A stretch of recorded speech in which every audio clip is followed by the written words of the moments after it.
November is Pancreatic Cancer Awareness Month. More than 62,000 Americans will be diagnosed this year. 50,000 will likely die. Our senior health correspondent, Monica Robbins, shares the story of a man who took notice when he noticed symptoms and is alive and thriving 3 years later. Alan Grewell is an easygoing bass player in the band Ren Rocks. Like most, he wasn't fond of hospitals. I'd have a pain, I'd go to the ER and it'd go away, and I'd never even go to a second appointment. But when he noticed his body wasn't digesting fats, they just passed through his system, he knew something wasn't right. He went to that follow-up appointment at Cleveland Clinic and learned his pancreas was in trouble. I mean, I had that ampullary tumor, and I had a real small, like a 9-millimeter sized tumor dead center in my pancreas.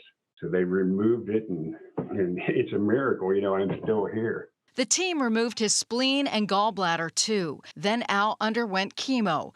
3 years later, he's a pancreatic cancer survivor, beating the odds. I knew it was going to be a horrible ending. I thought it was going to be. And then I got with one of the greatest teams in the world, Dr. Amit Bhatt, Dr. Robert Simon, Dr. Ladarian.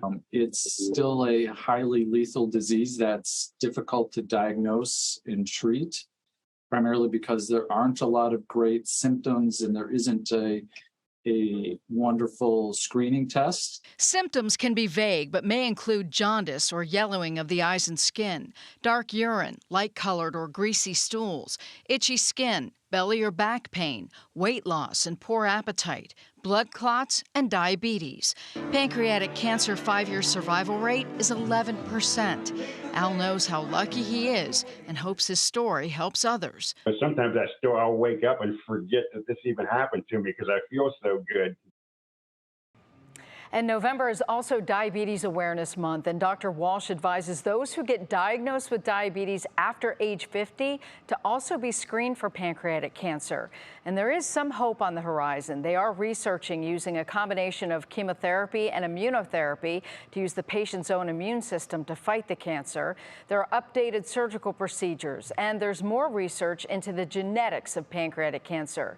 But, Russ, there is still a very long road to go. You say the survival rate after 5 years is 11%? 11%. Now, if caught early, it's about 42%, but okay. Still, that's not great. Any risk factors that we know about with pancreatic cancer? There are are risk factors. Those who smoke and obesity, two of the main risk factors for that, as well as obviously genetics too. But those are two things that people can control. Yeah.